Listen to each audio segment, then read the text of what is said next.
Confirm किया सिद्धारमैया ने अपनी तरफ से कि हाँ जी मैं इस्तीफा दे रहा हूँ। उन्होंने बताया कि ये आला कमान का फैसला है, हाई कमान ने कहा है कि भाई इस्तीफा दो, इसलिए मैं इस्तीफा दे रहा हूँ। ये तो कल दिल्ली में ही कंफर्म हो गया था। दिल्ली में जो मैराथन मीटिंग चली, डीके शिव कुमार सीएम होंगे और सिद्धारमैया जाएंगे। सिद्धारमैया को चूज करना था। कि पद तो जाना है ही, आपको चूज करना है कि आप राज्यसभा जाएंगे, बेटे को मंत्री बनाएंगे। इसमें बहुत बड़ा रोल प्रियंका गांधी का है।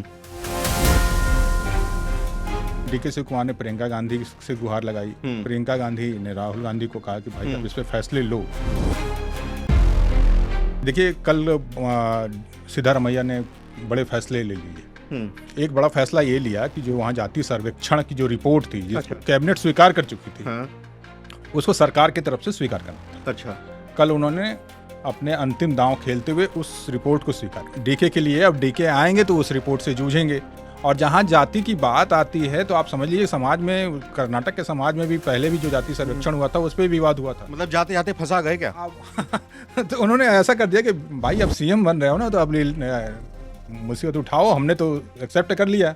बेंगलुरु में मुख्यमंत्री सिद्धारमैया के आवास पर डीके शिव कुमार पहुंचे, हाथ मिलाया, गले लगे, पैर छुए, नाश्ते की मेज पर बैठे इडली डोसा सांभर खाया और उसके बाद एक खबर निकलकर सामने आई जिसका इंतजार 2023 के बाद से ही, जब से सिद्धारमैया मुख्यमंत्री बने हैं, लगाया जा रहा था। अटकलें थी, कयास थी कि भाई सिद्धारमैया सीएम कब तक। और खबर आ चुकी है कि सीएम सिद्धारमैया इस्तीफा दे चुके हैं। इसका मतलब साफ है कि क्या अब डीके शिव कुमार बनने जा रहे हैं। अंदर इस बार नाश्ते पर ऐसा मेन्यू में क्या खास था, क्योंकि नाश्ता तो पहले भी देख चुके हैं, दिल्ली में भी देखा, बेंगलुरु में भी देखा, लेकिन इस्तीफे की खबर आज पहली बार आई है। नहीं, ये इस्तीफा तो देखिए खबर कंफर्म किया सिद्धारमैया ने अपनी तरफ से कि हाँ जी मैं इस्तीफा दे रहा हूँ। उन्होंने बताया कि ये आला कमान का फैसला है, हाई कमान ने कहा है कि भाई इस्तीफा दो, इसलिए मैं इस्तीफा दे रहा हूँ। और वैसे तो डीके शिव कुमार सीएम होंगे और सिद्धारमैया जाएंगे। ये तो कल दिल्ली में ही कंफर्म हो गया था। दिल्ली में जो मैराथन मीटिंग चली, उस मीटिंग में ही तय हो गया कि भाई अब स्टेप डाउन होंगे सिद्धारमैया और डीके सीएम बनेंगे। नहीं, कल अगर साफ हो गया था तो अटकलें तो ये थी कि कहीं ना कहीं मनपसंद, मनमाफिक, मन मुनासिब डील नहीं हो पा रही थी। अगर ट्रम्प की भाषा में मैं ट्रम्प का ये डील का शब्द का इस्तेमाल करूं तो इस बार तो डील जैसी चीज ही नहीं थी, क्योंकि उनके पास पर्याप्त ऑफर दिए गए थे। उनको जितने ऑफर हाईकमान दे सकता था, वो सारे ऑफर दे दिए थे। अब क्या था कि सिद्धारमैया को चूज करना था।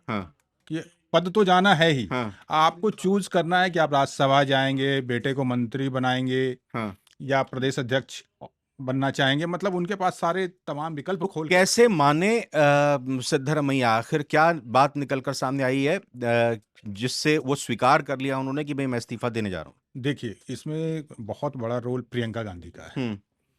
इसको कई मीडिया जो अंदरूनी खबर नवीस हैं, जो उन लोगों ने इनको कंफर्म किया कि बहुत दिनों, 2.5 साल का जब कार्यकाल पिछले नवंबर 2025 में पूरा हुआ था, तभी से डीके शिव कुमार और उनके समर्थक इस अपनी बारी का बात करते रहे। पर राहुल गांधी कान दे ही नहीं रहे थे। मल्लिकार्जुन खड़गे भी राहुल गांधी और गांधी परिवार के इशारे का इंतजार कर रहे थे कि कब वो कहेंगे तब हम कुछ बोलेंगे। तो ऐसे ही ये समय बढ़ता गया और 6 महीने निकल गए। मगर फिर इन्होंने, डीके शिव कुमार ने प्रियंका गांधी से गुहार लगाई। प्रियंका गांधी ने राहुल गांधी को कहा कि भाई अब इस पे फैसले लो, क्योंकि स्थिति बिगड़ सकती है। तो उन्होंने, प्रियंका गांधी ने अप्रोच किया, सोनिया गांधी के करीबी हैं ही डीके शिव कुमार, तो राहुल गांधी ने कहा कि ठीक है, आप मीटिंग बुलाते हैं और आपके पक्ष में फैसला करते हैं। तो फिर तमाम जो भी गतिविधियां चली, केसी वेणुगोपाल के जरिए बुलवाया गया इनको। फिर उनको बताया गया कि हम क्यों चाह रहे हैं आपका हटाना और क्यों चाहते हैं हम नया नेतृत्व। उनको कन्विंस किया गया। फिर उसके बाद ये पूरी प्रक्रिया चली 2 दिन दिल्ली में।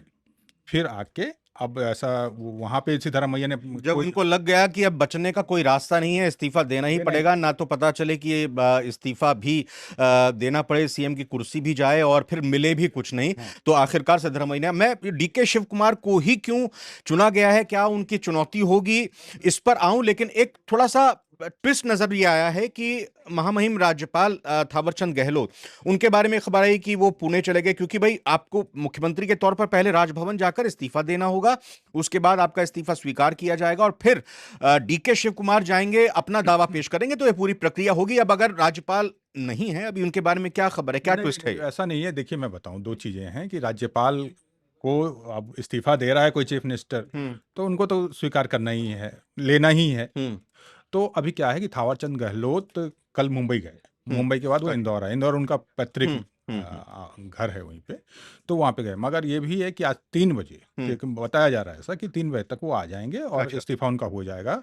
कल कांग्रेस विधायक दल की बैठक होगी जिसमें फिर से डीके शिव कुमार को नेता चुना जाएगा और कल वो अपना दावा पेश करेंगे। डीके शिव कुमार, अब क्योंकि 2028 में चुनाव होने हैं, यानी कि 1 साल का उनको वक्त दिया गया है कि आप अपने हिसाब से भी काम करके 2028 में चुनाव के मैदान में कर्नाटक में उतरिए और बतौर मुख्यमंत्री का चेहरा भी, अगर सब कुछ ठीक ठाक रहा तो उन्हीं को ही प्रेजेंट किया जाएगा। क्या चुनौतियां डीके शिव कुमार के सामने इस वक्त हैं? न सिर्फ बीजेपी से, आप विपक्ष के तौर पर बीजेपी से एक समय ये भी अटकलें लगाई जा रही थी कि डीके शिव कुमार हो सकता है कि शिंदे की तरह वहां पर पहुंच जाएं, शिवसेना के शिंदे ना साबित हो जाएं। तो बीजेपी को तो संभालने की चुनौती ज्यादा बड़ी होगी या फिर अपनों से निपटने का चैलेंज बड़ा है? देखिए इनको दोनों मोर्चों पे लड़ना है, पार्टी के भीतर और पार्टी के बाहर, इवन सरकार में भी उनको। देखिए कल सिद्धारमैया ने बड़े फैसले ले लिए। एक बड़ा फैसला ये लिया कि जो वहां जाति सर्वेक्षण की जो रिपोर्ट थी, जिसको कैबिनेट स्वीकार कर चुकी थी, उसको सरकार की तरफ से स्वीकार करना था। कल उन्होंने अपने अंतिम दांव खेलते हुए उस रिपोर्ट को स्वीकार कर लिया। इसका मतलब क्या हुआ कांग्रेस के लिए, सिद्धारमैया और डीके के लिए? डीके के लिए अब डीके आएंगे तो उस रिपोर्ट से जूझेंगे। उस रिपोर्ट पे जातियों का विश्लेषण है, और जहां जाति की बात आती है तो आप समझ लीजिए समाज में, कर्नाटक के समाज में भी पहले भी जो जाति सर्वेक्षण हुआ था उस पर विवाद हुआ था। मतलब जाते जाते फंसा गए क्या? अब तो उन्होंने ऐसा कर दिया कि भाई अब सीएम बन रहे हो ना, तो अब मुसीबत उठाओ, हमने तो एक्सेप्ट कर लिया। अब सरकार चूंकि उस रिपोर्ट को एक्सेप्ट कर चुकी है, अब उस पे जो भी सवाल उठेंगे उसका जवाब डीके शिव कुमार को देना होगा, क्योंकि चीफ मिनिस्टर वो बनेंगे। ये तो निकल लिए, आज कल रात में उन्होंने कर लिया स्वीकार। कल डीके शिव कुमार सीएम बन जाएंगे, शुक्रवार को सीएम बनेंगे। उसके बाद रिपोर्ट पे जब जो राजनीति शुरू होगी, उस जूझना डीके शिव कुमार को है, जवाब डीके शिव कुमार को देना है, मतलब सार्वजनिक करने के संबंध में। इसके अलावा एक और उन्होंने कल बयान दिया कि बहुत सारे जो महिला बेनिफिशियरी को वहां पैसे मिलते हैं 1000 रुपए, कि उसमें भी गड़बड़ है, उसको भी उन्होंने मान लिया। तो आप समझिए कि कुछ ऐसे विवादित मुद्दों को उन्होंने मान लिया जिसको अभी तक खुद सिद्धारमैया किनारे करके रख रहे थे, टाल रहे थे। कल रात सारा एक्सेप्ट हो गया।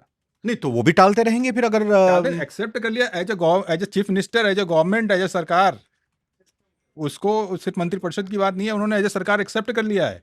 अब उसको आने वाले समय में उन पर दबाव बढ़ेगा कि विधानसभा में टेबल करें इस रिपोर्ट को, जो रिपोर्ट उन्होंने एक्सेप्ट किया है विधानसभा में टेबल करना पड़ेगा। अब इसके अलावा उनकी कई चीजें ऐसी होंगी कि जिसपे उनको जवाब देना पड़ेगा। यानी बीजेपी की थाली में 2 मुद्दे परस दिए हैं सिद्धारमैया ने। सिद्धारमैया ने पहले दे दिया है, और डीके शिव कुमार के साथ सरकार बतौर सरकार एक चुनौती दे दी है। पार्टी के भीतर जाहिर है कि सिद्धारमैया के समर्थक भी होंगे मंत्रिमंडल में, तो वो भी रहेगा। तो विश्वनाथ जी, इसका मतलब साफ है जो हम कह रहे हैं कि भाई अगर आप मुख्यमंत्री के पद से इस्तीफा देने से पहले, डीके शिव कुमार के सीएम बनने से पहले ही इतने कांटे बिछा रहे हैं उनकी राह में, तो जब वो मुख्यमंत्री बन जाएंगे तो उनका आप क्या हाल करोगे? वो तो सर आने वाला वक्त बताएगा, मगर चैलेंजेज हैं। चैलेंजेज में अब क्या है कि आप मुद्दे दे रहे हैं, जब 2028 में चुनाव होंगे, 1 साल में आप ऐसे ऐसे मुद्दे दे रहे हैं। जातीय का बता रहे, पिछले चुनाव में भी, या कहिए कि जब ये जाति सर्वेक्षण जो पहली जो कैंसिल हुई वो भी जब आया था तो कितना बवाल हुआ था। आप देख सकते हैं वहाँ जो लिंगायत है उन्होंने भी सवाल उठाए, और भी जातियों ने सवाल उठाए, बोकालिगा ने भी सवाल उठाए, अन्य पिछड़ी जातियों ने भी सवाल उठाए। सबका कहना था कि मेरा परसेंटेज गलत आ रहा है इस रिपोर्ट में, हमारी संख्या इतनी कम नहीं है जितनी बताई जा रही है। तो अब नई रिपोर्ट में अब नए आंकड़े आएंगे तो नए, अब मान लीजिए कहीं भी जातीय रिपोर्ट आती है तो बवाल होता ही है। लेकिन विश्वनाथ जी, एक बात माननी पड़ेगी, अगर केरल में केसी वेणुगोपाल को लेकर जब साफ था कि भाई वही मुख्यमंत्री बनते हुए दिखाई दे रहे हैं, लेकिन फिर जब वहां देखा गया कि भाई जरूरत केरल की क्या है कांग्रेस के लिए, वहां के कार्यकर्ताओं के लिए और जनता के लिहाज से। तो कांग्रेस ने नया बिल्कुल उनको चुन लिया। और अब ये जो काम इससे पहले वाले कार्यकाल में जब सिद्धरमैया थे उस दौरान भी हमने देखा था कि दोनों के बीच में आपस में लड़ाई और नूरा कुश्ती चलती थी, लेकिन ये कठोर फैसला जैसे तैसे कांग्रेस ने लिया। तो क्या माने कि कांग्रेस एक अब स्टैंड ले रही है, देर से ही सही? नहीं, वो जरूरी है स्टैंड लिया। देखिए, मैं इसको कांग्रेस को मानूंगा बहुत बुद्धिमत्ता वाला है, इस स्टैंड को मानूंगा। आप पार्टी में गुटबाजी की स्थिति है, वो सब जगह वो तो होती ही है, हर एक पार्टियों में होती है तकरीबन।